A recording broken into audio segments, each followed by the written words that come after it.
ଗୋଧୂଳି ସୂରୁଜର ନାଲି ରଙ୍ଗର ଛିଟା ଗାଁ ଦାଣ୍ଡରେ ପଡ଼ିଲା ପରେ ଘର ଫେରନ୍ତା ଗାଈ ଗୋରୁଙ୍କ ପାଦ ଧୂଳିରେ ଗାଁ ଦାଣ୍ଡ ଝାପ୍ସା ହେଲା ପରେ ବାୟା ଆସେ ମୋ ଘରକୁ କାଗଜ ଓ କଲମଟି ଧରି। ଲଣ୍ଠନର ବଳି ତାକୁ ତେଜି ଦେଇ କହେ, ଏଇ ଆଜି ଆଉ ଗୋଟେ ନୂଆ କବିତା ଲେଖିଛି, ଶୁଣିବୁନି? ମୋ ପାଖରେ ବସ୍। ମୁଁ ମୋର ବହି ବସ୍ତାନୀକୁ ରଖିଦେଇ ଆସି ତା ପାଖରେ ବସେ। ସେ କବିତା ପଢ଼େ ଆଉ ମୁଁ ଶୁଣେ। ତା ବୟସ ମାତ୍ର 15। ସେ ମୋଠୁ 3 ବର୍ଷ ବଡ଼। କିନ୍ତୁ ତାର ଚଗଲା ପ୍ରକୃତି ପାଇଁ ବେଳେବେଳେ ମୋତେ ତାକୁ ଶାସନ କରିବାକୁ ପଡ଼େ। ଭାରି ଦୁଷ୍ଟ ପୁଅଟା। ବାୟା ତ ଲେଖୁ ଲେଖୁ ଖୁବ୍ ସୁନ୍ଦର କବିତା ଲେଖିଲାଣି। ଆଉ ବୟସ ବି ବଢ଼ି ବଢ଼ି ଯାଉଛି। 20 ହେଲା ପରେ ସେ ଆଉ ଆଗ ପରି ମୋ ଘରକୁ ଆସୁନି। ପଚାରିଲେ କହୁଛି, ସାଙ୍ଗମାନେ ତୋ ନାଁ ଧରି ମୋତେ ଥଟ୍ଟା ମଜା କରୁଛନ୍ତି। ଆଉ ନିତି ମୁଁ ତୋ ଘରକୁ ଯିବିନି। ମୋ କବିତା ତ ଏଥର ପ୍ରାୟ ପତ୍ରିକାରେ ବାହାରୁଛି। ସପ୍ତର୍ଷି, ଝଙ୍କାର, ଆସନ୍ତାକାଲି, ନବଲିପି ସବୁଥିରେ ବାହାରୁଛି। ନିଶ୍ଚୟ ପଢ଼ିବୁ। ମୋର ସବୁ କବିତାରେ ତୁ ଥାଉ। ଆମ ପିଲାଦିନର ବାଲିଘର, ସେ ଆମ୍ବ ତୋଟା, ଦୋଳି ଖେଳ ଆଉ ବହି ବସ୍ତାନୀ, ଲଣ୍ଠନ ସମସ୍ତେ ମୋ କବିତାରେ ଥାନ୍ତି। ମୋ ପ୍ରଥମ କବିତା ପଢ଼ି ତୁ କେତେ ହସିଥିଲୁ ନା? ଏଥର ପଢ଼ିବୁ, ମୁଁ ବଢ଼ିଆ କବିତା ତୋ ପାଇଁ ଲେଖୁଛି। ସତରେ ପ୍ରତ୍ୟେକ କବିତାରେ ମୋର ମନେ ଅଛି, ସେ ମୋତେ ରାଜଜେମା ସମ୍ବୋଧନ କରି କବିତା ଲେଖେ। ଯେଉଁ ପତ୍ରିକାରେ ତାର କବିତା ବାହାରେ ମୁଁ ଖୋଜି ଖୋଜି ଆଣି ତାକୁ ପଢ଼େ। ମୋର ଆଇଏ ପରୀକ୍ଷା ସରିଯାଇଥାଏ। ଘରେ ବସି ବସି ବିରକ୍ତ ଲାଗୁଥାଏ। ବାୟାର କବିତା ସବୁ ପୁଣି ଥରେ ପଢ଼ିବାର ଇଚ୍ଛା ହେଲା। ତାର ପ୍ରଥମ କବିତା ଅସୁମାରୀ ସ୍ୱପ୍ନ ମୁଁ ବସି ପଢ଼ୁଥାଏ। ତାର ବନ୍ଧୁ ଯତୀନ ଆସି ପହଞ୍ଚିଲା। ଆସିବାର ଅଭିପ୍ରାୟ ପଚାରିଲି। ସେ କହିଲା, ସଞ୍ଜରେ ଟିକେ ଆମ୍ବ ତୋଟାକୁ ଆସିବୁ, ବାୟା ଡାକିଛି। ସଞ୍ଜରେ ମା ଗାଧୋଇ ସାରି ପୂଜା କୋଠରୀକୁ ଗଲା ପରେ ଆମ୍ବ ତୋଟାକୁ ଗଲି। ଆମ୍ବ ଗଛ ତଳେ ବାୟା ବସିଥିଲା।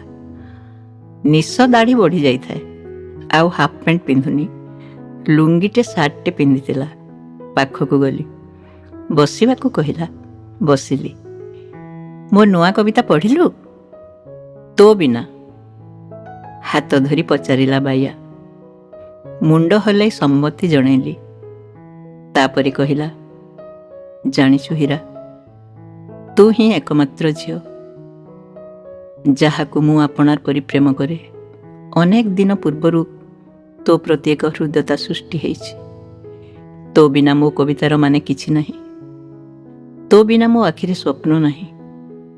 ତୋ ବିନା ମୋ ଶରୀରରେ ପ୍ରାଣ ନାହିଁ। ଆରେ ବାୟା, କବିତା ପାଠ କାହିଁ କରୁଛୁ ମ? କହ ମୋତେ, ଏଠିକି କାହିଁକି ଡାକିଲୁ? ମୁଁ କାଲି ଯାଉଛି ରେ। ଟିକେ ସିରିୟସ୍ ହ। ହସୁଛୁ କାହିଁକି ଯେ? ଚାକିରିଟେ ପାଇଛି। ନିଜେ ରୋଜଗାର କରି ନାଇଟ୍ କଲେଜରେ ପଢ଼ି ପିଜିଟା ସାରିଦେବି। ତାପରେ ଭଲ ଚାକିରି ପାଇଲେ ମୋ ଭଉଣୀର ବାହାଘରଟା କରିବି। ଆଉ ଭାଇକୁ ବହୁତ ପାଠ ପଢ଼େଇ ମଣିଷ କରିବି। ତାପରେ ମୁଁ ବାହା ହେବି।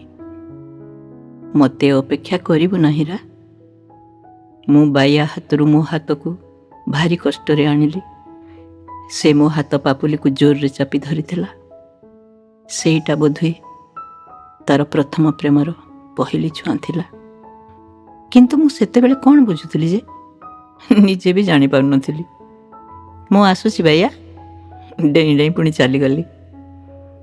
ବାୟା ପଛରୁ ଚିତ୍କାର କରୁଥାଏ, ମୋ ପ୍ରଶ୍ନର ଉତ୍ତର ତୋତେ ଦେବାକୁ ପଡ଼ିବ ହୀରା। ଏମିତି କାହିଁ ଏକା ଛାଡ଼ି ଚାଲି ଯାଉଛୁ? ମୁଁ କିଛି ନ ଶୁଣି ପଛକୁ ଟିକେ ମୁହଁ ମୋଡ଼ି ହସି ଦେଇ ବାଏ କରି ଚାଲିଗଲି। ମା ସାଙ୍ଗରେ ବସି ମୁଢ଼ି ବାଦାମ ଖାଉଥିବା ସମୟରେ ରତ୍ନ ଆସି ନିଶ୍ଚୟ ପହଞ୍ଚିବ। ତାକୁ ଆଉ ଗୋଟେ କଂସାରେ ମୁଢ଼ି ଭର୍ତ୍ତି କରି ତା ହାତକୁ ମା ବଢ଼େଇ ଦିଏ। ରତ୍ନର ପେଟ ଭରି ଖାଇସାରିଲା ପରେ ମୋ ସହିତ ଗପସପ ଆରମ୍ଭ କରେ। ଆଜି କହୁଥିଲା, ତା ଭାଇ ବାୟା ତା ପାଖକୁ ଚିଠି ଲେଖିଛି। ତା ସାନ ଭାଇ ଦେବ ପାଇଁ ସାର୍ଟ ପ୍ୟାଣ୍ଟ ଆଣିଦେଉଛି। ରତ୍ନ ପାଇଁ ଶାଢ଼ୀ ଆଣିଦେଉଛି। ବାୟା ରବିବାର ଦିନ ଆସି ପହଞ୍ଚିବ। ବାୟାର ମା ମୋ ମାଠୁ ପ୍ରାୟ ଚାଉଳ ନିଅନ୍ତି ରୋଷେଇ କରିବା ପାଇଁ। ରତ୍ନ ସବୁଦିନ ସନ୍ଧ୍ୟାରେ ଏଠି ଚା ଜଳଖିଆ ଖାଏ। ମା ଏବେ ଦେବକୁ କେତେ ସାର୍ଟ ପ୍ୟାଣ୍ଟ ଦେଇଛନ୍ତି ମୋ ଭାଇର। ଏମିତି ଆମ ଭରସାରେ ପରିବାରଟି ଚଳି ଯାଉଛନ୍ତି। ରତ୍ନ ତ ସବୁବେଳେ ମୋ ଜାମା ହିଁ ପିନ୍ଧେ। ଏସବୁ କିନ୍ତୁ ବାଇଆ ଜାଣିପାରେନି ବୋଧହୁଏ। ମା ଆଜି ରତ୍ନକୁ କହୁଥିଲା, ବାଇଆ ଭଲ ଚାକିରିଟେ କରି ଗୋଟେ ଚାକିରିଆ ଝିଅଟେ ବାହା ହେଇଗଲେ ତୁମମାନଙ୍କ ଦୁଃଖ ଯିବ। ଏ କଥା ଶୁଣି ରତ୍ନ ମୋ କାନରେ ଚୁପ୍ କିନା କହିଲା, ହୀରା ଅପା, ଚାକିରିଆ ଝିଅ କ'ଣ ତୋଠୁ ଭଲ ଥିବେ? ମୋ ଭାଇ ତ ଚିଠିରେ ସବୁବେଳେ ତୋ କଥା ପଚାରେ। ଏଥର ଲେଖିଛି ପରା, ହୀରା ମୋ କଥା ପଚାରେ କି ନା, ଆମ ଘରକୁ ବୁଲିବାକୁ ଆସେ କି ନା। ଆଜି ରବିବାର, ବାଇଆ ଆସିବ ବର୍ଷେ ପରେ। ଚାକିରି ଆଉ ପାଠପଢ଼ା ଦିଟା ଯାକ ସେ ବହୁତ ପରିଶ୍ରମ କରୁଛି। ଦେବ ସାଇକେଲଟେ ଧରି ବାହାରିଛି। ବାଡ଼ି ପଟକୁ ଯାଇ ତାକୁ ଡାକିଲି। ଭାରି ଖୁସିରେ ମୋ ପାଖକୁ ଆସି କହିଲା, ମୁଁ ଯାଉଛି ହୀରା ଅପା, ଭାଇ ଆସିବ। ତାକୁ ବସ୍ଷ୍ଟପ୍ରୁ ଆଣିବାକୁ ପଡ଼ିବ। ମୋ ପାଇଁ ସେ ନୂଆ ଜାମା ଆଣିଦେଇଛି। ତୁ ଘରେ ଥିବୁ, କୁଆଡ଼େ ଯିବୁନି ଦେଖ। ସେ ସବୁ ଚିଠିରେ ତୋ କଥା ଲେଖୁଛି। ସେ ମୋ କଥା ଆଉ କିଛି ଶୁଣିଲାନି। ଗୋଟେ ନିଶ୍ୱାସରେ ଏସବୁ କହି ସାଇକେଲ ଧରି ଚାଲିଲା। ଠିକ୍ ଦିନ 4ଟାରେ ବାଜିଲା ଡୁବି ତାବଲାର ଶବ୍ଦ। ସବୁଦିନ ପରି ଗୁଣୁ ଗୁଣୁ ହେଇ ଗୀତ ଗାଇ ଡୁବି ତାବଲା ବଜେଇବାରେ ମଜି ଯାଇଛି ବାଇଆ। ଆଜି କାହିଁକି ମୋ କାନଟା ତା ଗୀତକୁ ଗାନେଇବାକୁ ଚେଷ୍ଟା କଲା। ଭାରି କଷ୍ଟରେ ବୁଝିଲି ସେ କୋଉ ଗୀତ ଗାଉଛି। मेरा दिल भी कितना पागल है, ये प्यार जो तुमसे करता है, सामने जब तुम आते हो कुछ भी कहने से डरता है।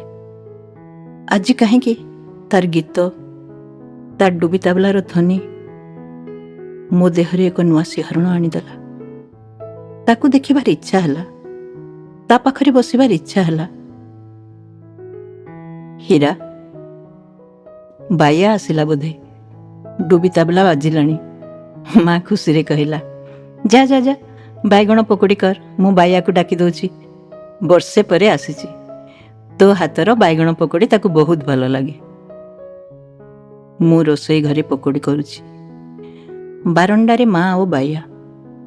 ମୁଁ ଝରକା ପଟୁ ଦେଖୁଥିଲି। ବାଇଆ ଏ ଘର ସେ ଘର ଚାହୁଁଥିଲା। କାଳେ ହୀରା ଧାଇଁ ଆସିବ କି? ମୁଁ ବି ତା ପାଖରେ ଟିକେ ବସିବାକୁ ଇଚ୍ଛା କଲି। ଚା ନେଇକି ଗଲି। ମୋ ହାତକୁ 3ଟି ମ୍ୟାଗାଜିନ୍ ବଢ଼େଇ ଦେଲା। ହୀରା, ନେ ପଢ଼ିବୁ। ସବୁଥିରେ ମୋର କବିତା ବାହାରିଛି। ଆଚ୍ଛା, ତୋର ପରୀକ୍ଷା କେମିତି ହେଇଛି? ମୁଁ ତା ମୁହଁକୁ ଚାହିଁଲି। ମୁଁ ଠିକ୍ ବୁଝିପାରୁଥିଲି। ଗଲା ଦିନ ମୋତେ ସେ ଯେଉଁ ପ୍ରଶ୍ନ ପଚାରିଥିଲା ତାର ଉତ୍ତରକୁ ସେ ଏବେ ବି ଅପେକ୍ଷା କରିଛି। ମା ଗଲା ପରେ କହିଲା, ହୀରା, ତୁ ମୋତେ ବାହା ହେଲେ ବହୁତ ଦୁଃଖରେ ଚଳିବୁ। ମୁଁ ତ ଅଭାବୀ ମଣିଷଟେ। ଆଉ ମୋ ସାଙ୍ଗମାନେ କି ତୋ ଭାଇ କେହି ଏ ପ୍ରସ୍ତାବରେ ରାଜି ହେବେନି। ତୋତେ ଗୋଟେ ଧନୀ ପରିବାରରେ ବିବାହ ଦେବା ପାଇଁ ସେ ନିଶ୍ଚୟ ଚାହିଁବେ। କିନ୍ତୁ ତୋ ମନ କଥା ଜାଣିଥିଲେ ମୁଁ ଖୁସି ହେଇଥାନ୍ତି ଲୋ। ଭାଇ ଆସିଲା। ମୋତେ ଚା ଆଣିବା ପାଇଁ କହିଲା। ମୁଁ ଉଠି ଚାଲି ଆସିଲି। ବାଇଆ ଗଲା ପରେ ତାର ଡୁବି ତାବଲାର ସ୍ୱର ଏବେ ବି ମୋ କାନରେ ପ୍ରତିଧ୍ୱନିତ ହୁଏ। ସେ ଦେଇଥିବା ମ୍ୟାଗାଜିନ୍ର 3ଟି ଯାକ କବିତା ପଢ଼ିଲି। ଗୋଟେ ଥିଲା ହୀରା, 2 ନମ୍ବରଟି ଥିଲା କୋଟିଏରେ ଗୋଟିଏ ତୁ, 3 ନମ୍ବରଟି ଥିଲା ଆଉ ଥରେ ଜନ୍ମ ନେବି। 3ଟି ଯାକ କେବଳ ମୋ ପାଇଁ ଲେଖିଥିଲା ବାଇଆ। ତା କବିତାରେ ସେ ମୋତେ କହିଛି, ମୋତେ ନ ପାଇଲେ ସେ ଆଉ ଥରେ ଜନ୍ମ ନେବ ମୋ ପାଇଁ। ମୋତେ ସେ କୋଟିଏ ଝିଅରେ ଗୋଟିଏ କରିଛି। ମୋତେ ସେ ହୀରାଠୁ ମୂଲ୍ୟବାନ କହି ବହୁତ ଉଚ୍ଚ ଆସନ ଦେଇଛି। ମୋର ଅନ୍ତରଙ୍ଗ ବନ୍ଧୁ ସ୍ୱପ୍ନା, ତା ସାଥିରେ ସନ୍ଧ୍ୟାରେ ନଈ ପଠା ଆଡ଼େ ବୁଲିବାକୁ ଗଲୁ। ମୋତେ ବହୁତ ପଚାରିଲା, ବାଇଆ ତୋତେ ବହୁତ ଭଲ ପାଏ, ତୁ କ'ଣ ତାକୁ ଭଲ ପାଉ? କ'ଣ ଉତ୍ତର ଦେବି? ଭାଷା ପାଉନଥିଲି। ତଥାପି ତାକୁ ଉତ୍ତର ଦେବାକୁ ପଡ଼ିବ। ସ୍ୱପ୍ନା, ବାଇଆ ହେଉଛି ମୋ ଭାଇର ଘନିଷ୍ଠ ବନ୍ଧୁ। ସେ ତାକୁ ବହୁତ ଭଲ ପାଆନ୍ତି ଏବଂ ବହୁତ ସାହାଯ୍ୟ ମଧ୍ୟ କରନ୍ତି। ମା ମଧ୍ୟ ତାଙ୍କ ପରିବାରକୁ ବହୁତ ସାହାଯ୍ୟ କରେ। ପରିବାରରେ ମୋ ପାଇଁ ବହୁତ ବଡ଼ ବଡ଼ ସ୍ୱପ୍ନ ଦେଖିଛନ୍ତି। ମୁଁ ଯଦି ତାକୁ ବାହା ହେବାକୁ ଚାହିଁବି ଘରେ ବିରାଟ ବଡ଼ ଝଡ଼ ସୃଷ୍ଟି ହେଇଯିବ ରେ। ତେବେ ମୁଁ କାହିଁକି ତାକୁ ଭଲ ପାଇବି କହିଲୁ?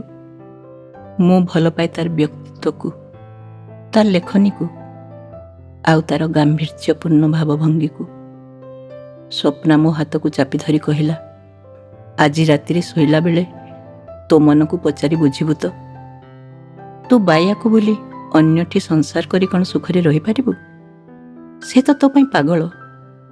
9-10 ବର୍ଷରୁ ଏକା ସାଥିରେ ଖେଳିବା, ପଢ଼ିବା, ଝଗଡ଼ା ହେବା, ଭଲ ପାଇବା, ଦୁହେଁ ଦିହିଁଙ୍କ ପାଇଁ କବିତା ଲେଖିବା, ଏଇଟା କ'ଣ ପ୍ରେମ ନୁହେଁ ହୀରା? ତୁ ତୋର ପରିବାରକୁ ଖୁସି କରିବୁ ବୋଲି ତୋର ଇଚ୍ଛାକୁ, ତୋର ପ୍ରେମକୁ କାହିଁକି ଜଳାଞ୍ଜଳି ଦେଉଛୁ? ରାତି ସାରା ଶୋଇପାରିଲିନି। ସ୍ୱପ୍ନାର କଥା ମୋ କାନରେ ଶୁଣାଯାଉଥାଏ। ବାୟା ସାଙ୍ଗରେ ବିତିଥିବା ପିଲା ଖେଳ, ଫୁଲା, ରୁଷା, ସ୍ନେହ, ମମତା ସବୁ ମନେ ପଡ଼ିଯାଉଥାଏ। କିନ୍ତୁ ମୋ ପରିବାର, ସେମାନେ ବି ତ ମୋତେ ନେଇ କେତେ ସ୍ୱପ୍ନ ଦେଖିଛନ୍ତି। ମୁଣ୍ଡଟା କେମିତି ଗୋଳମାଳିଆ ହେଇଯାଉଥାଏ। ମୁଁ ଆଜି ଶିକ୍ଷୟିତ୍ରୀ ବରଗଡ଼ ହାଇସ୍କୁଲରେ, ଆଉ ସେ ସ୍କୁଲର ହେଡ଼ମାଷ୍ଟର ମିଶ୍ର ବାବୁଙ୍କ ନଜର କେବଳ ମୋ ଉପରେ। କିଛି ଦିନ ମୋ ସାଥିରେ ମିଳାମିଶା କଲା ପରେ ମୋ ଗାଁ ଠିକଣା ମୋଠୁ ମାଗି ନେଇଥିଲେ। ଦିନେ କମନ ରୁମ୍ରେ ବସି ମୁଁ ଟିଫିନ୍ ଖାଉଥାଏ। ପଶି ଆସି ମୋ ପାଖରେ ବସିଲେ ଆଉ କହିଲେ, ହୀରା, ତମେ ସବୁ ବୁଝି କାହିଁକି ଅବୁଝା ହେଉଛ?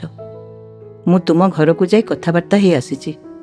ସେମାନେ ବି ସମସ୍ତେ ତ ଖୁସି, ଖାଲି ତମେ ହଁ କଲେ ହେଲା। ମୁଁ କିଛି ନ କହି ଉଠି ଚାଲି ଆସିଲି। ସ୍କୁଲରୁ ଫେରି ମୋ ରୁମ୍ରେ ଟିଭିଟା ଲଗେଇ ଚା କପ୍ଟେ ପିଉଥାଏ। ହଠାତ୍ ମୁଁ ଶୁଣିଲି ସେଇ ଧୁନ୍, ସେଇ ସୁରଲୟରେ ଡୁବି ତାବଲା ବାଜୁଛି। ତେବେ ବାୟା? ଆରେ ନା ନା, ସେ ତ ରାଉରକେଲାରେ, ବରଗଡ଼ କାହିଁକି ଆସିବ? ତଥାପି ସେ ସ୍ୱରଟା କାହିଁକି ମୋତେ ପାଗଳ କରିଦେଉଥାଏ। ଝରକା ଖୋଲି ଚାହିଁଲି। ମିଶ୍ର ବାବୁଙ୍କ ଝରକା ଖୋଲା ଅଛି, ଆଉ ସେ ରୁମ୍ରୁ ହିଁ ଶୁଣାଯାଉଛି ଡୁବି ତାବଳାର ସ୍ୱର। ତେବେ ମିଶ୍ର ବାବୁ ବି କଳାପ୍ରିୟ? ସ୍କୁଲରେ ଆଜି କାହିଁକି ମନ ଲାଗୁନି। ଘରକୁ ଫେରି ଯିବାର ଇଚ୍ଛା ହେଉଛି। ମୋ ଅଜାଣତରେ ଯେମିତି ମନଟା ଟାଣି ହେଉଛି ସେ ଡୁବି ତାବଲାର ସ୍ୱର ଶୁଣିବାକୁ। ମିଶ୍ର ବାବୁଙ୍କୁ ପଚାରିବାର ଇଚ୍ଛା ହେଉଛି, କିନ୍ତୁ ପଚାରି ପାରୁନି। ଦେହ ଖରାପ ବାହାନା କରି ଘରକୁ ଚାଲିଗଲି। ଠିକ୍ ସନ୍ଧ୍ୟା 6ଟାରେ ପୁଣି ସେଇ ସ୍ୱର। ଧାଇଁ ଯିବାକୁ ଇଚ୍ଛା ହେଉଥାଏ ମିଶ୍ର ବାବୁଙ୍କ ଘରକୁ, କିନ୍ତୁ ତାଙ୍କ ପରିବାର ଲୋକେ କ'ଣ ଭାବିବେ? ବଡ଼ ଭାଇ ଆଜି ଆସିଛନ୍ତି। ମୁଁ ସ୍କୁଲକୁ ଟିକେ ବଜାର ଆଡ଼େ ଯାଇ ସନ୍ଧ୍ୟାରେ ଘରକୁ ଫେରି ଦେଖିଲି ଭାଇ ଓ ମିଶ୍ରବାବୁ ମୋ ରୁମ୍ରେ ବସିଛନ୍ତି। ମୋ ଆସିବା ଦେଖି ମିଶ୍ରବାବୁ ବାହାନା ମାରି ଘରକୁ ଚାଲିଗଲେ। ବଡ଼ ଭାଇ କହିଲେ, ମା ଦେହଟା ସବୁବେଳେ ଖରାପ ରହୁଛି, ତେଣୁ ଆମେ ଭାବୁଛୁ ତୋ ବାହାଘରଟା ଶୀଘ୍ର ସାରିଦେବୁ। ମିଶ୍ରବାବୁଙ୍କର ତ ମା ବାପା କେହି ନାହାନ୍ତି, କେବଳ ଭଉଣୀଟିଏ। ଖୁବ୍ ଛୋଟ ପରିବାର। ତାଙ୍କ ସହିତ ତୁ ଖୁସିରେ ରହିବୁ। ମୁଁ କଥା ପକ୍କା କରିଦେଇଛି। ଯାହା ହେଉ, ମୁଁ ଯେମିତି ପାତ୍ରଟିଏ ଚାହୁଁଥିଲି ତୋ ପାଇଁ ସେମିତି ପାଇଗଲି। ମୁଁ ତୁମ ସାଙ୍ଗରେ ଟିକେ ଗାଁକୁ ଯାଇଥାନ୍ତି ଭାଇ। ଭାରି ଡରି ଡରି ଭାଇଙ୍କୁ କହିଲି। ଜବାବ ଦେବା ତ ଦୂର କଥା, ମୁଁ ଆଜି ଯାଏ ଭାଇଙ୍କ ଆଖିରେ ଆଖି ରଖି କେବେ କଥାଟେ ବି କହିପାରେନି। ନା ନା, ଅଯଥା କାହିଁକି ଛୁଟି ନେବୁ? ବାହାଘର ତାରିଖ ଠିକ୍ ହେଲେ ଯିବୁ। ଏତକ କହି ଭାଇ ତାଙ୍କର ସୁଟକେସ୍ ଧରି ଚାଲିଗଲେ। ମୁଁ ଆଜି ଶ୍ରୀଯୁକ୍ତ ଦୀପକ ମିଶ୍ରଙ୍କ ସହଧର୍ମିଣୀ ଶ୍ରୀମତୀ ହୀରା ମିଶ୍ର। ମୋ ମା, ବାପା, ଭାଇଙ୍କ ଖୁସି ପାଇଁ ତାଙ୍କୁ ବିବାହ କରିଛି। ଏବେ ମୁଁ, ମିଶ୍ରବାବୁ ଓ ତାଙ୍କ ଭଉଣୀ ଇତିଶ୍ରୀ ବରଗଡ଼ରେ ଗୋଟେ ବଡ଼ ଘର ନେଇ ରହୁଛୁ। ୟା ଭିତରେ 2 ବର୍ଷ ବିତି ଯାଇଛି। ମୁଁ ମା ହେଇସାରିଛି। ମୋ ପୁଅ ରାଜାକୁ ବର୍ଷେ ହେଲାଣି। ତାର ଯତ୍ନ ଇତିଶ୍ରୀ ନିଅନ୍ତି। ମୁଁ ଓ ଦୀପକ ତ ସବୁବେଳେ ବ୍ୟସ୍ତ। ଏ ଭିତରେ ମୁଁ ସମାଜସେବିକା ହିସାବରେ ବି ବେଶ୍ ପରିଚିତ ହୋଇସାରିଛି। ଦୀପକ ମୋର କୌଣସି ଖୁସିରେ ବାଧା ଦିଅନ୍ତିନି। ଦିନେ ମୋ ସ୍ୱାମୀଙ୍କୁ ମୁଁ କହିଲି, 2 ବର୍ଷ ହେଲା ବାହାଘରକୁ ଆମର, ମୋତେ କେବେ ତ ଦିନେ ବି ଡୁବି ତାବଲା ବଜେଇ ଶୁଣେଇଲନି। ସେ ଜୋରରେ ହସି ଦେଇ କହିଲେ, ମୁଁ ପୁଣି ଡୁବି ତାବଲା? କିଏ କହିଲା ତମକୁ ମୁଁ ବଜାଏ ବୋଲି? ଆରେ ତେବେ ଏତେ ସରାଗରେ ତାକୁ ଘରେ କାହିଁ ରଖିଛ ଯେ? ମୁଁ ତ ଆମ ବାହାଘର ପୂର୍ବରୁ ତୁମ ଘରୁ ହିଁ ଡୁବି ତାବଲାର ସ୍ୱର ଶୁଣିଥିଲି। ତେବେ ସେଟା କିଏ ବଜାଉଥିଲା? ଓହୋ, ମୋର ଜଣେ ସାଙ୍ଗ ମଝି ମଝିରେ ଆସେ। ସେ ବଜାଉଥିବ ବୋଧେ। ଏବେ 2 ବର୍ଷ ହେଲା ତା ଦେହ ମନ କିଛି ଭଲ ନାହିଁ, ସେଥିପାଇଁ ଆସୁନି। ଆମ ବାହାଘର ବେଳେ ସେ ଗୋଟେ ଟ୍ରେନିଂରେ ଯାଇଥିଲା, ନହେଲେ ଚିହ୍ନା କରି ଦେଇଥାନ୍ତି। ତାର ଦେହ ମନ କ'ଣ ହେଇଛି ଯେ? ତୁମ ପରି ଜଣେ ସୁନ୍ଦରୀକୁ ସେ ପ୍ରେମ କରୁଥିଲା। ସେ ଝିଅଟା ତାକୁ ଧୋକା ଦେଇ ଆଉ କାହାର ଧର୍ମପତ୍ନୀ ସାଜିଛି। ଓହୋ, ଆଉ ତାପରେ? ତା ପରଠୁ ସେ ମଦ ପିଇ ତା ଜୀବନଟାକୁ ବର୍ବାଦ କରି ବସିଲାଣି। ଭାଷା ହେଲା କି ନାହିଁ କେଜାଣି। ମା ମା। ରାଜା ସ୍କୁଲରୁ ଫେରି ମୋ କୋଳରେ ବସି ପଡ଼ିଲା। ତାର ମା ଡାକରେ ମୁଁ ମୋ ଜୀବନର ସମସ୍ତ ଦୁଃଖକୁ ଭୁଲିଯାଏ। ରାଜାକୁ ଖୁଆଇବା ପାଇଁ ଭିତରକୁ ଚାଲିଗଲି। ମୋ ମନଟା କିନ୍ତୁ ତା ପରଠୁ ଆଉ ଭଲ ରହିଲା ନାହିଁ। ମୋତେ ଲାଗିଲା ଦୀପକର ସେ ସାଙ୍ଗଟା ବୋଧେ ବାୟା ହେଇପାରେ। ଇଚ୍ଛା ହେଲା ଗାଁକୁ ଧାଇଁ ଯିବାର। ଦେବ ଓ ରତ୍ନ ସାଙ୍ଗରେ ଟିକେ ଦେଖା କରି ବାୟାର ଖବର ନିଅନ୍ତି। କିନ୍ତୁ ମୋର ସୁଖର ସଂସାରକୁ ମୁଁ କ'ଣ ନିଜେ ଜାଳି ପୋଡ଼ି ପାଉଁଶ କରିଦେବି? କ'ଣ ଲାଭ ପାଇବି ବାୟା ବିଷୟରେ ଜାଣି? କିନ୍ତୁ ନ ଜାଣିଲେ ବି କ'ଣ ଧୈର୍ଯ୍ୟ ଧରି ଏଠି ରହିପାରିବି? ଦିନ ପରେ ଦିନ, ମାସ ପରେ ମାସ, ବର୍ଷ ପରେ ବର୍ଷ ବିତି ଚାଲିଛି। ଗାଁକୁ ଯିବା ପାଇଁ ସୁଯୋଗ ହୁଏନି। ବଡ଼ ଭାଇ ମଝିରେ ମଝିରେ ଆସନ୍ତି, କିନ୍ତୁ ବାୟା ବିଷୟରେ ତାଙ୍କୁ ପଚାରିବାର ସାହସ ହୁଏନି। ସେ ମଧ୍ୟ ତାଙ୍କ ଆଡ଼ୁ କିଛି ବାୟା କଥା କହନ୍ତିନି। ଆଜି ଗାଁରୁ ଟେଲିଗ୍ରାମଟିଏ ଆସିଛି। ମା ଶଯ୍ୟାଶାୟୀ। ଦୀପକ ଜିଦ୍ ଧରି ବସିଛନ୍ତି, ରାଜା ଆଉ ମୁଁ ଅଛୁ, ତମେ ଯାଇ ମାଙ୍କୁ ଦେଖି ଆସ। ଆମେ ସୁବିଧା ଦେଖି ଯିବୁ ଯେ। ଗାଁରେ ପହଞ୍ଚି ଦେଖିଲି ମାର ଶବକୁ କାନ୍ଧେଇ ସାରିଲେଣି। ଆଗରେ ମୋ ବଡ଼ ଭାଇ ଓ ତାଙ୍କ ସାଙ୍ଗ ପ୍ରକାଶ, ଆଉ ପଛରେ ଦେବ, ଆଉ ସେ ବାବାଜୀ ପରି ଦାଢ଼ି ନିଶ ରଖି ପଗଡ଼ି ମାରିଥିବା ଲୋକଟି କିଏ? ଆରେ, ଇଏ ତ ବାଇଆ। ଏମିତି କ'ଣ ହେଇଛି? ସ୍ତବ୍ଧ ହେଇଗଲି। ଆଖିରେ ଲୁହ ଆସିଲାନି, ଛାତିରେ କୋହ ଜମାଟ ବାନ୍ଧି ପାରିଲାନି। ମା ଚାଲିଗଲା, ମୁଁ ଦେଖିପାରିଲିନି। ଆଉ ବାଇଆ, ସେ ଏମିତି କ'ଣ ଦେଖାଯାଉଛି? ରାମ ନାମ ସତ୍ୟ ହେ, ହରି ନାମ ସତ୍ୟ ହେ। ସମସ୍ତେ ଚାଲିଗଲେ ଶ୍ମଶାନକୁ। କେହି ଜଣେ ଅପରାଜିତା ମୋ ହାତକୁ ଧରି ଘର ଭିତରକୁ ନେଇଗଲେ। ବାପା ସ୍ଥାଣୁ ପାଲଟି ଯାଇଛନ୍ତି। ତାଙ୍କୁ ଦେଖିଲେ ଲାଗୁଛି ସେ ଯେମିତି କିଛି ବୁଝିପାରୁନାହାନ୍ତି। ଖୁଡ଼ି ଆସି ମୋ ପାଖରେ ବସି ମୋତେ କହିଲେ, ହୀରା, ଆଉ ଦିନ ପୂର୍ବରୁ ଆସିଥିଲେ ମାଙ୍କ ସାଥିରେ କଥାବାର୍ତ୍ତା ହେଇପାରିଥାନ୍ତ। ଯାହା ହେଉ ଶେଷ ଦର୍ଶନ ଟିକେ କରିପାରିଲ। ଜୋଇଁ ଆଉ ରାଜାକୁ ଆଣିଲନି। ଖୁଡ଼ିକୁ କୁଣ୍ଢେଇ ଧରି ଭୋ ଭୋ ହୋଇ କାନ୍ଦି ଉଠିଲି। ସେହି ଅପରିଚିତା ଯୁବତୀଙ୍କୁ ଦେଖେଇ ଖୁଡ଼ି କହିଲେ, ହୀରା, ଏ ହେଉଛି ମୋନାଲିସା, ବାଇଆର ସ୍ତ୍ରୀ। ତମେ ତା ସାଙ୍ଗରେ ବସ, ମୁଁ ଆସୁଛି। ଆଶ୍ଚର୍ଯ୍ୟ ହେଇ ଦେଖୁଥିଲି ସେ ଲକ୍ଷ୍ମୀ ପ୍ରତିମାଙ୍କୁ। ଗୋରା ତକ୍ ତକ୍ ଚେହେରା, ଗୋଲାପୀ ଓଠ, ପୋଟଳ ଚିରା ଆଖି, କୁଞ୍ଚକୁଞ୍ଚିଆ ବାଳ। କୋଉଠୁ ପାଇଲା ବାଇଆ ଏତେ ସୁନ୍ଦରୀ ସ୍ତ୍ରୀଟେ? ବାଇଆ ତ ବେଶ ଖୁସିରେ ରହିବା କଥା, କିନ୍ତୁ ତଥାପି ଏ କି ବେଶ ତାର? ହୀରା, କ'ଣ ଭାବୁଛ? ମୁଁ ସବୁ ଜାଣିଛି, ଖୁବ୍ ନରମଙ୍ଗଳାରେ କହିଲେ ମୋନାଲିସା। ତୁମେ ଯାହା କରିଛ ଠିକ୍ କରିଛ ହୀରା।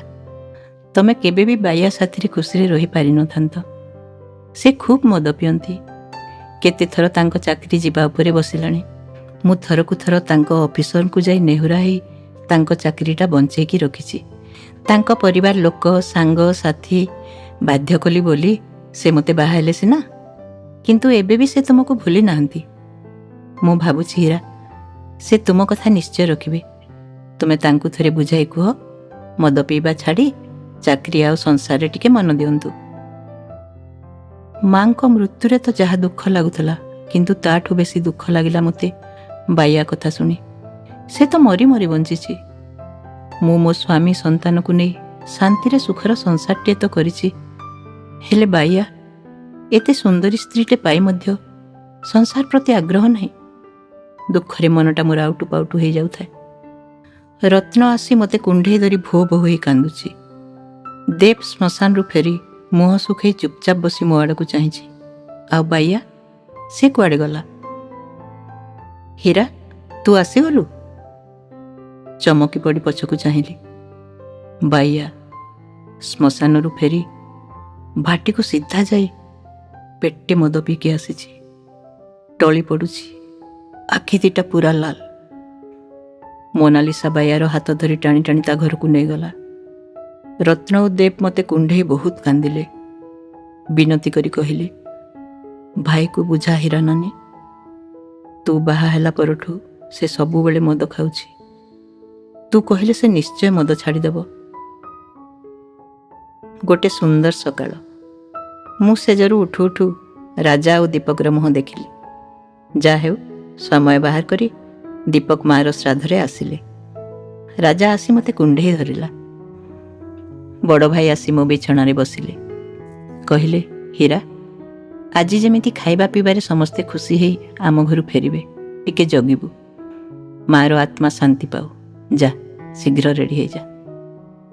ଦୀପକ, ତମେ ବି ଖିଆପିଆ କରି ବାହାର, ଟିକେ ଗାଁ ଆଡ଼େ ବୁଲିକି ଆସିବା, କାମ ବି ଟିକେ ଅଛି।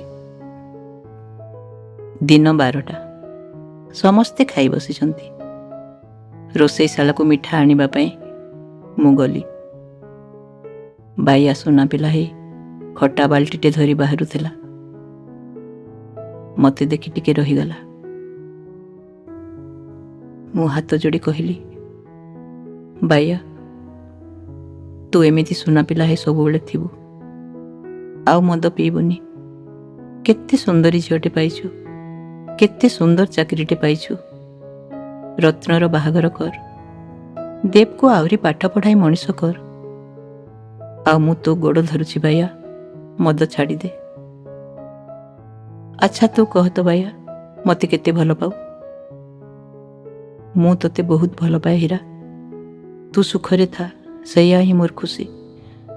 କିନ୍ତୁ ତୁ ଯଦି ମୋତେ ଖୁସି ଦେଖିବାକୁ ଚାହୁଁ, ମଝିରେ ମଝିରେ ମୁଁ ଖାଲି ତୋତେ ଥରେ ଦେଖିବାକୁ ଚାହେଁରେ। ଆଉ ଏମିତି 2 ପଦ ମିଠା କଥା, ବାସ୍, ତାପରେ ମୁଁ ଖୁସିରେ ବଞ୍ଚିଯିବି। ଥରେ ଖାଲି କହ, ତୁ ତୋ ସ୍ୱାମୀଙ୍କୁ ପାଇ ଖୁସି ତ? ସେ କେମିତି ଲୋକ, ତୋତେ ଖୁସିରେ ରଖିଛି ତ? ମୁଁ ମୋ ପରିବାରକୁ ଖୁସି କରିବା ପାଇଁ ତାଙ୍କୁ ବାହା ହେଇଗଲି। କିନ୍ତୁ ଏବେ ବି ତୋ କଥା ମୋର ବହୁତ ମନେ ପଡ଼େ। ତଥାପି ମୁଁ ମୋର କୌଣସି କର୍ତ୍ତବ୍ୟରେ ଅବହେଳା କରିନି। ମୋ ସ୍ୱାମୀ, ସନ୍ତାନ ସମସ୍ତଙ୍କ ଗହଣରେ ମୁଁ ଶାନ୍ତିରେ ଘର କରିଛି। ଆଉ ତୁ? ବାଇୟା, ତୁ ଏବେ ବି ମୋତେ ଭଲ ପାଉଥା, ଯେମିତି ମୁଁ ତୋତେ ଏବେ ବି ବହୁତ ଭଲ ପାଉଛି। କିନ୍ତୁ ତୋର କର୍ତ୍ତବ୍ୟ କର, ତୋ ଚାକିରିରେ ମନ ଦେ, ତୋ ସ୍ତ୍ରୀକୁ ସୁଖରେ ରଖ, କବିତା ଲେଖାଲେଖି କର, ମୁଁ ପଢ଼ିବି। ମୋତେ ବହୁତ ଭଲ ଲାଗେ ତୋର କବିତା। ତୋତେ ତୋ ହୀରାର ରାଣ, ମଦ ଛାଡ଼ିଦେ। ତୁ ପରା ଲେଖିଥିଲୁ, ମୋତେ ଏ ଜନ୍ମରେ ନ ପାଇଲେ ତୁ ମୋ ପାଇଁ ଆଉ ଥରେ ଜନ୍ମ ନେବୁ, ଆମେ ଆସନ୍ତା ଜନ୍ମରେ। ହୀରା, ହୀରା, ତମେ କେଉଁଠି? ଦୀପକର ସ୍ୱର ଶୁଣି ହୀରା ତରତର ହେଇ ବାହାରି ଆସିଲେ। ତମେ ଜାଣିଛ ହୀରା, ତୁମ ଗାଁ ମୋତେ ବହୁତ ଭଲ ଲାଗିଲା। ଏଥର ସବୁ ଛୁଟିରେ ଆମେ ଗାଁକୁ ଆସିବା। ଆରେ ସାଙ୍ଗ, ତୁ ଏଠି? ଦୀପକ ଓ ବାଇୟା କୁଣ୍ଡାକୁଣ୍ଡି ହେଇ ଖୁସିରେ ଗଦଗଦ ହେଇ ପଡ଼ିଲେ। ଏ ହୀରା, ଏ ହେଉଛି ମୋର ସେଇ ବନ୍ଧୁ, ଯାହା ପାଇଁ ମୋ ଘରେ ସବୁବେଳେ ଡୁବିତାବଲା ଅପେକ୍ଷା କରିଥାଏ। ଆଉ ସାଙ୍ଗ, ଏ ହେଉଛନ୍ତି ଆମର ଧର୍ମପତ୍ନୀ ହୀରା ଦେବୀ। ତୁମ ଡୁବିତାବଲାର ସ୍ୱର ଶୁଣି ସେ ଆତ୍ମବିଭୋର ହୋଇ ଉଠିଥିଲେ। ଜାଣିଛ ହୀରା, ମୋ ସାଙ୍ଗକୁ କହିଲି, ଚାଲ ଆଜି ସନ୍ଧ୍ୟାରେ ଗୋଟେ ସୁନ୍ଦରୀ ସାଥିରେ ତୋର ଭେଟ କରେଇଦେବି। ସେ କ'ଣ କହିଲା ଜାଣିଛ? ଆଉ କେଉଁ ସୁନ୍ଦରୀକୁ ଦେଖିବା ପାଇଁ ମୋ ଆଖିରେ ଜାଗା ନାହିଁ। ଏ ସାଙ୍ଗ, ତୋର ସେ ସୁନ୍ଦରୀକୁ ପାଇଲୁ ନା ନାହିଁ? ସେ କ'ଣ ମୋ ହୀରାଠୁ ବି ସୁନ୍ଦର? ହଁ ହଁ, ହେଇ ମୋ ସୁନ୍ଦରୀ ଆସୁଛନ୍ତି ମୋ ପାଖକୁ ହସି ହସି। ଦୀପକ ଦେଖି ଆଶ୍ଚର୍ଯ୍ୟ ହେଇଗଲେ। ବାପରେ, ରମ୍ଭା, ମେନକା ଆଉ ଉର୍ବଶୀ ବି ହାରିଯିବେ। ମୋନାଲିସା, ଏ ମୋର ବନ୍ଧୁ ଦୀପକ ମିଶ୍ର। ଆଉ ବନ୍ଧୁ, ଏ ହେଉଛନ୍ତି ମୋର ସୁନ୍ଦରୀ ମୋନାଲିସା। ମୋନାଲିସାକୁ ପାଖକୁ ଡାକି ବୁକୁରେ ଚାପି ଧରିଲା ବାଇୟା। ପ୍ରଥମ ଥର ପାଇଁ ମୋନାଲିସାର ମନ ବଗିଚାରେ କୋଇଲିଟିଏ କୁହୁ କୁହୁ ହେଇ ଗାଇ ଉଠିଲା। ସତରେ, ମୁଁ ପ୍ରେମମଳା କଥା ପଦିଏ ପାଇଁ ବାଇୟା ଏମିତି ଭାବରେ ବଦଳିଯିବ ଜାଣିଥିଲେ ତା ସଂସାରକୁ ମୁଁ କେବେଠୁ ସୁଧାରି ନେଇଥାନ୍ତି। ମୋନାଲିସା ଓ ବାଇୟାର ଯୋଡ଼ିକୁ ଦେଖି ବହୁତ ଆତ୍ମତୃପ୍ତି ଲାଭ କରୁଥିଲି ମୁଁ। ଠିକ୍ କଳାକୃଷ୍ଣ ଆଉ ରାଧାଗୋରୀ। ଦୀପକ ଆସି ସ୍ନେହରେ ମୋ ହାତ ଧରି ଭିତରକୁ ନେଇଗଲେ।